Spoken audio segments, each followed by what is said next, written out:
Buenas tardes, bienvenido al primer coloquio abierto del Laboratorio de Emprendimiento Organizacional. Agradezco la concurrencia y además aprovecho de invitarlos para participar en los próximos coloquios abiertos que se realicen durante el semestre. También agradecemos a nuestro auspiciador, Kinelo Limitada Calama, una sociedad de kinesiólogos que brinda servicios de rehabilitación integral a sus pacientes y un apoyo fundamental a la minería, cooperando con evaluaciones preocupacionales y servicios ergonómicos. En esta oportunidad hablaremos de capital humano y tercerización del trabajo, una tendencia que crece a nivel mundial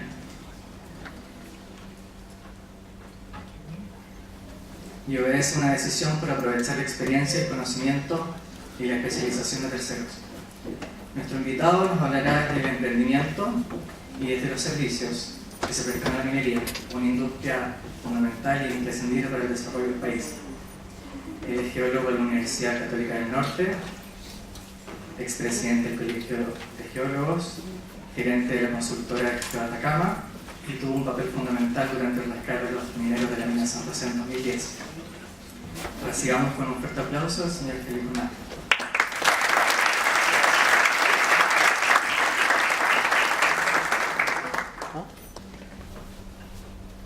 No es que se me haya venido esta lámina de otra presentación que es muy geológica por lo demás. Obviamente estudié geología, disfruto de ella y he sobrevivido gracias a la geología en todos estos últimos años. Pero un poco quería expresar con esta lámina que lo que somos como mundo y que de repente no nos podemos arrancar cuando queremos hacer una u otra cosa, que estamos absolutamente intercomunicados, que somos parte de un sistema que se llama Tierra, que está vivo, que se está moviendo, que tiene dinámica. Y así hablamos de placas, y hablamos de zonas de rift, y de creación de corteza, y de zonas de subducción, etc. Pero somos parte de un todo, y eso no tenemos que olvidar. Realmente dicen que, no sé, Estados Unidos se le ocurre un estornudo y Chile en general le da una pulmonía. Y yo creo que sí, efectivamente, esa es la relación que tenemos entre cada uno de los países y continentes, definitivamente. Si nosotros pudiéramos tener en consideración lo que ha pasado en los últimos grandes terremotos de Chile, el terremoto del 60, el terremoto del 2010 y el último terremoto en Iquique en 2014. Ese es más o menos el tren de olas que se conforma por efecto del tsunami, por el efecto del quiebre, de la fractura grandota.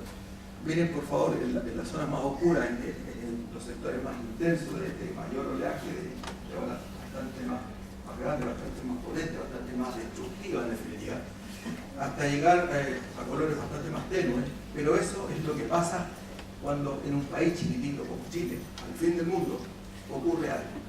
Y eso, evidentemente, cuando, por ejemplo, en el año 60 o en el año 2010, tiene repercusiones en otro lado.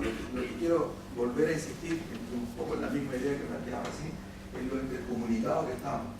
Y en que a nosotros no se nos ocurre algo porque sí nomás y le echamos para adelante. Normalmente son experiencias que se han desarrollado en otro lado, son situaciones que se han vivido en otro lado y no es muy fácil que uno las invente. Las cosas normalmente ya están. Y por otro lado, insistir en esas intercomunicaciones, que somos parte de un gran sistema. Cuando me indicaron el tema del que si podía venir a conversar con ustedes sobre esto, me metí por ahí y empecé a tratar de ver qué es lo que la gente en general cree de la tercerización y que se entiende por la tercerización.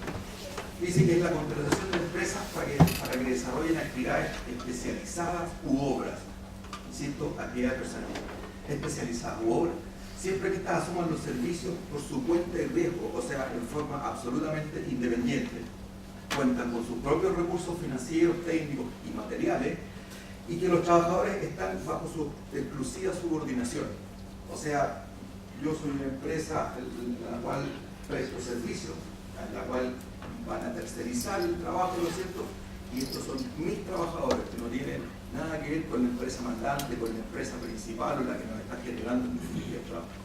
Los elementos que son característicos es que en general las empresas de servicios, y ojalá si fueran, tienen una gran cantidad de clientes y en ningún caso admiten una sola provisión de personal.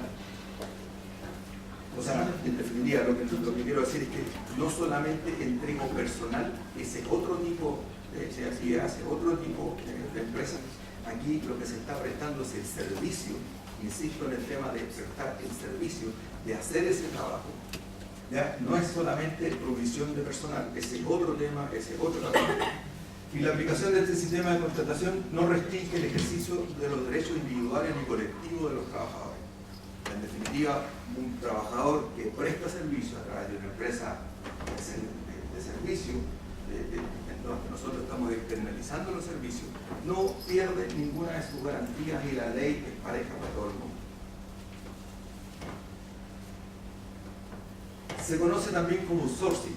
Una empresa contrata servicios a terceros y no de manera directa a los trabajadores. O sea, yo insisto, externalizo los servicios. No compromete a la empresa con el trabajador. Si bien hoy día la ley un poco ha cambiado en ese sentido y hay una relación subsidiaria y solidaria respecto de lo que le ocurre a los trabajadores que son parte de esa empresa de servicio, no hay un contrato directo con la empresa mandante. ¿Ya? Y eso queda claro y establecido. Una vez que terminen de conversar, niños, seguimos para que no se pierdan nada. ¿Sí? ¿Puedo seguir? Okay. Entonces no hay obligaciones laborales, solo pagarle a la empresa que se ha contratado. Única y exclusivamente, yo contrato los servicios, pago esos servicios, pero la empresa mandante en definitiva no tiene ninguna responsabilidad ni de pago de indemnizaciones, ni de pagos de sueldo, ni imposiciones, etc. No hay ninguna relación de ese tipo. Insisto, sí, hay una relación subsidiaria y solidaria, y eso está más que claro en cada una de las empresas donde externalizamos los servicios. Vale decir, si en definitiva la empresa a la cual yo pertenezco y a través de la cual yo le estoy prestando a una empresa mandante, a la empresa principal, le estoy mandando un servicio, si en definitiva esa empresa conmigo no tiene un buen comportamiento, no paga los sueldos, no hay paga de imposición, etc., yo tengo el derecho, ¿no es cierto?, de ir a la empresa principal y es la empresa principal la que en definitiva responde por eso. Normalmente uno como empresa de servicio, empresa contratista, empresa colaboradora, cualquiera de los nombres que se le quiera llamar, uno tiene habitualmente, cuando firma un contrato, deja también una boleta de garantía establecida, o hay retenciones mensuales. Hay empresas que retienen el 3, el 5% de lo que uno normalmente factura. Por lo tanto, existen los recursos como para responder en la eventualidad de que una empresa de servicio, contratista o colaboradora no cumpla con su obligación. Una empresa terceriza cuando delega en otra parte de sus actividades. Esto tenía, y lo dejé remarcado por ahí, tenía como concepto, como filosofía, como objetivo siempre la maximización de los recursos. Ustedes bien conocen del tema, uno lo que trata es de maximizar los recursos. Y ese era el objetivo de la generalización de los servicios, de entregar en una empresa especialista, una empresa que supiera hacer el trabajo, parte de lo que yo no sé. Yo, empresa mandante, tengo distintas áreas dentro de mi actividad y hay algunas cosas en las cuales yo no soy especialista, yo no conozco lo suficiente. Sin embargo, existe otra empresa que sí lo conoce, que tiene la experiencia, que tiene los recursos, que tiene la gente capacitada, etcétera, que sí lo sabe hacer. ¿Por qué no externalizar el servicio? Entonces, como ejemplo, la empresa productora de cualquier insumo terceriza la distribución y la logística. Si yo estoy fabricando cosas aquí en Santiago y estoy abasteciendo a la minería o a quien sea, ¿por qué yo habría de ser capo y saberme las todas en la línea? No me las sé todas. No conozco de camiones, no conozco de tráfico, no conozco de logística. ¿Por qué yo habría de tener una bodega en Iquique, por ejemplo? ¿Cuál es la capacidad de la bodega? ¿Cuánto yo dejo guardado en la bodega? ¿Cómo juegan los inventarios de esa bodega respecto de mi propia actividad? Yo perfectamente podría externalizar eso. Y ese ha sido y fue el concepto de la que han llamado tercerización de la actividad o subcontratación, o lo que sea. a mí me parece que va por el lado de la externalización de los servicios y depositarlo en alguien que efectivamente sepa hacer el trabajo. Y para eso hay una ley, que es la ley 20.123 de subcontratación, el artículo 183A. Es el trabajo en régimen de subcontratación, aquí es realizado en virtud de un contrato de trabajo con un trabajador por un empleador denominado contratista, en este caso, o subcontratista. Cuando en razón de un acuerdo contractual, vale decir, un acuerdo de un documento en el cual el trabajador y la empresa están absolutamente de acuerdo, no hay nadie que le haya puesto una pistola en el pecho al trabajador, ni tampoco a la empresa colaboradora, nada, es voluntario. ¿No es cierto? Tenemos una relación contractual. ¿Y para qué? Para encargarle obras o servicios. Hay un tema por ahí que incluso por eso lo resalté, dice en que se desarrollan los servicios o ejecutan las obras contratadas. No necesariamente cuando uno contrata un servicio de una empresa, de estas empresas contratistas o colaboradoras, no necesariamente uno tiene que desarrollarlo dentro de las áreas de esta empresa mandante o de la empresa principal. Perfectamente uno podría hacerlo afuera. Y es un poco lo que yo estaba planteando en el ejemplo, cuando digo el tema de la logística, el tema del transporte de una empresa de fabricante de insumos, obviamente que se está restando afuera.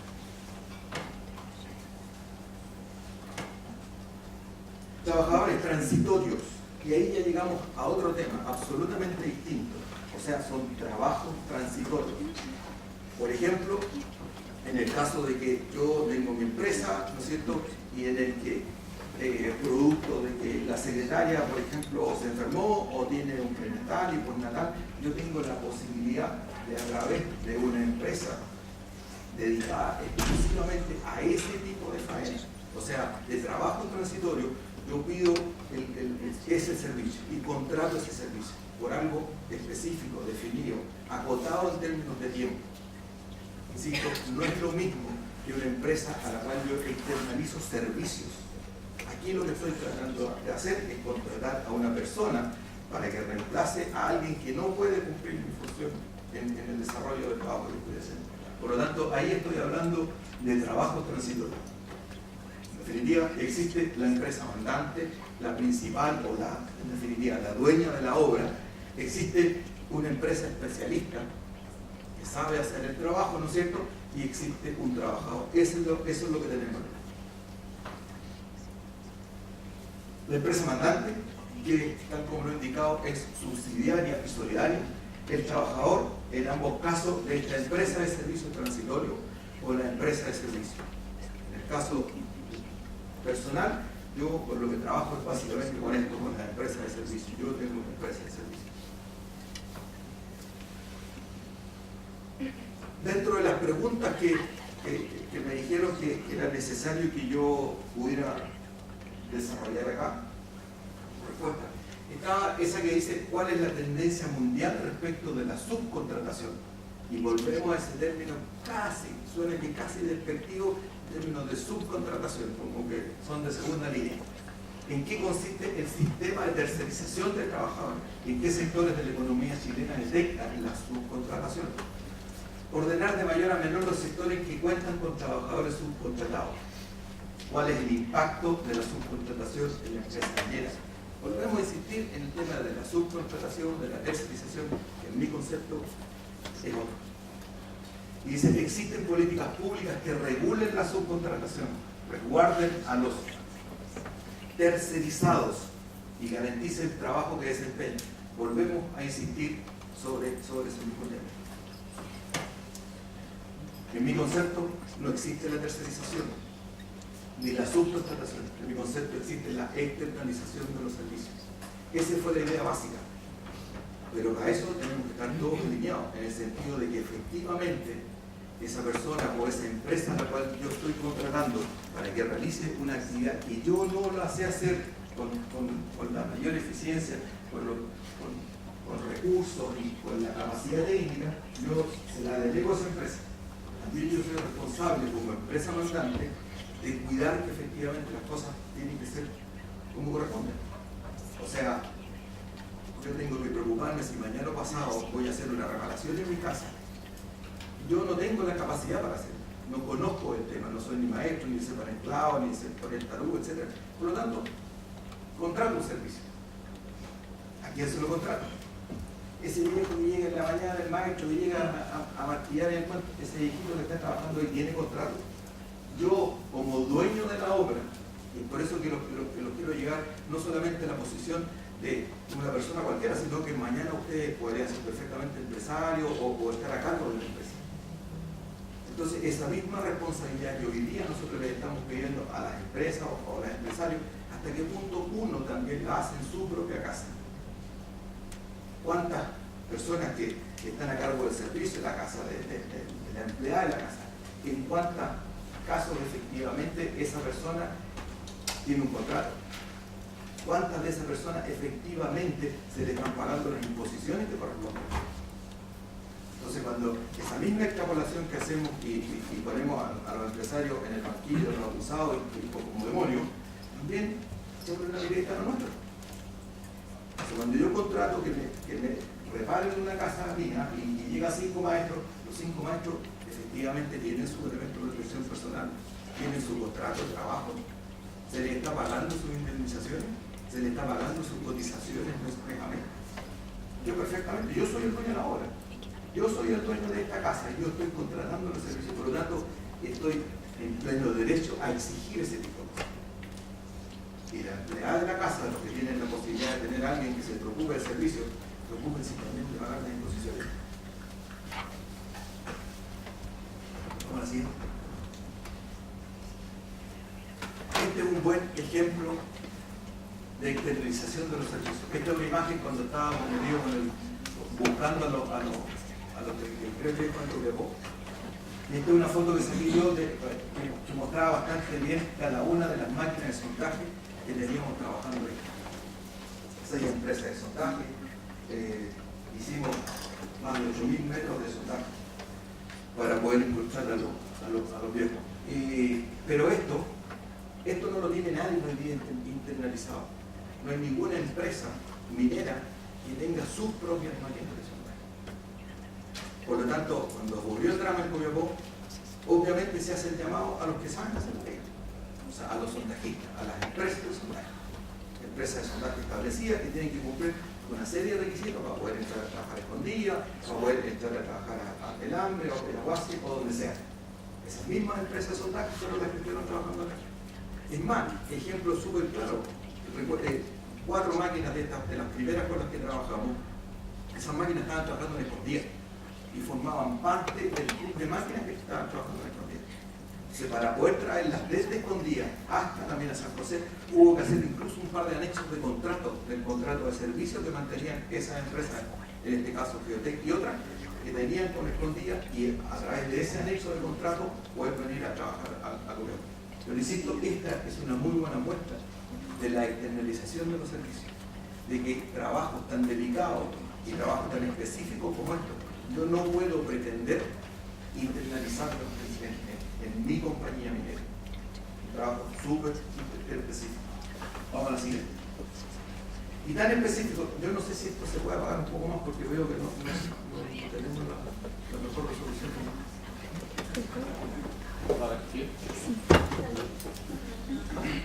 Total, si alguien se está quedando dormido y no vino aquí, lo que...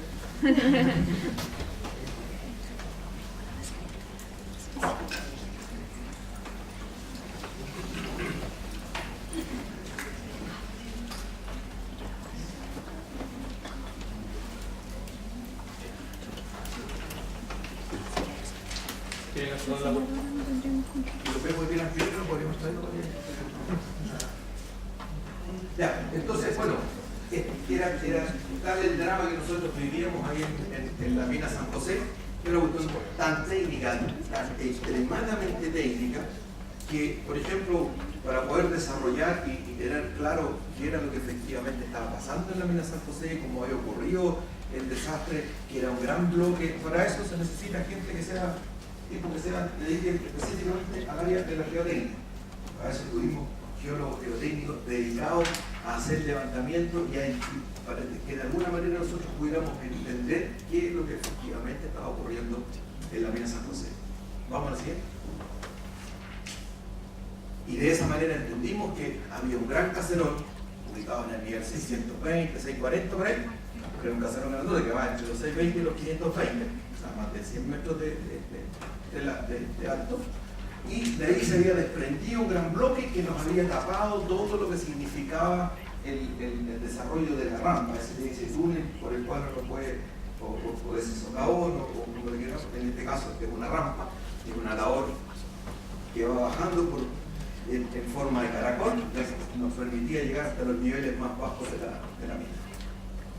Y obviamente necesitábamos especialistas viejos, pillos, hombres y mujeres muy capacitados para que pudiéramos hacer un levantamiento topográfico y nos demostrara cada una de las labores que habían en la mina, ¿no es cierto? Y el enjambre de labores que había dentro de la mina, de manera que nosotros que estábamos metiendo los sondajes desde superficie y simulando la posición de cada uno de los sondajes, pudiéramos efectivamente llegar o a la zona del refugio o a la zona de los talleres eléctricos donde teníamos las posibilidades que estuvieran los viejos refugiados.